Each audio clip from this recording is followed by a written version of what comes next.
ꯂꯝꯗꯝ ꯑꯁꯤꯒꯤ ꯅꯨꯄꯤꯁꯤꯡ ꯄꯣꯂꯤꯇꯤꯛꯁꯇ ꯈꯣꯡꯗꯥꯗꯨꯅ ꯏꯔꯝꯗꯝ ꯑꯁꯤ ꯀꯟꯅꯕ ꯍꯣꯠꯅꯕ ꯌꯥꯝꯅꯃꯛ ꯃꯊꯧ ꯇꯥꯏ ꯍꯥꯏꯅ RPI ꯑꯊꯧꯋꯥꯜꯒꯤ ꯅꯦꯁꯅꯦꯜ ꯁꯦꯀ꯭ꯔꯦꯇꯔꯤ ꯃꯍꯦꯁ꯭ꯋꯔ ꯊꯧꯅꯥꯎꯖꯝꯅ ꯐꯣꯡꯗꯣꯛꯈ꯭ꯔꯦ꯫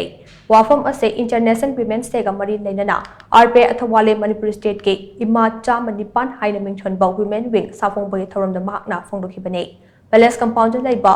ꯍꯣꯇꯦꯜ ꯀꯦꯁꯇꯜꯗ ꯄꯥꯡꯊꯣꯛꯈꯤꯕ ꯊꯧꯔꯝ ꯑꯗꯨꯗ ꯃꯍꯦꯁ꯭ꯋꯔ ꯊꯧꯅꯥꯎꯖꯝꯅ ꯍꯥꯏ ngasi malemgi nupi singi numit asida RPI athawale manipur state ki ima chama nipan haina mingthonba women wing safongba ngamba ase yamna chawthokpa poi masina aikhoida thauna lingjel ama hapa ngame hauzik oiriba irangi fibam asida aikhoi masalga marakta machoi tanabagi mami ama tarakpa asina yeknaba singna khudong chaba lawduna leide lamdam asigi nupi singna iramdam ase thengkhang kayada kanduna lakhibane nupi singna khunai amada lawriba thodang ase yamna pak chawi nupi yawdana yum lingba khamloi ngasidi nupi sing politics ta khongdaduna khunai ase achumba maikede puraknaba honaba matam oide thauna phabi nupi kaya mana khulingliba aikhoigi khunai asida nupi singna hena mapangal thongna thabak taroknabadi kanana su aikhoibu lakchaba ngamloi haina mangna makha takhe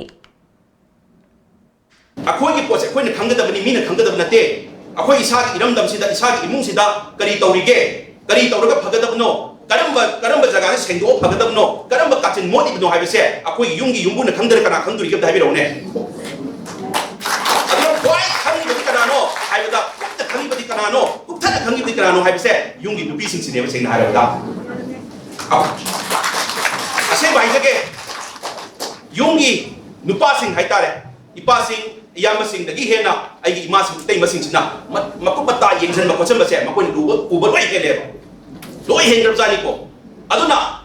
yengbiune aduna imung ama panba matamda nupi yawdaba yade na hainaribani nupi yum ama nungai na hingnaba honabada akoigi yum ama santi leina hingnaba honabada nupi ki thodang ama chawana leiribani aduna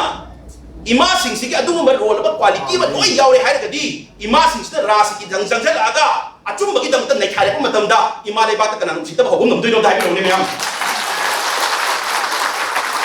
hobum moy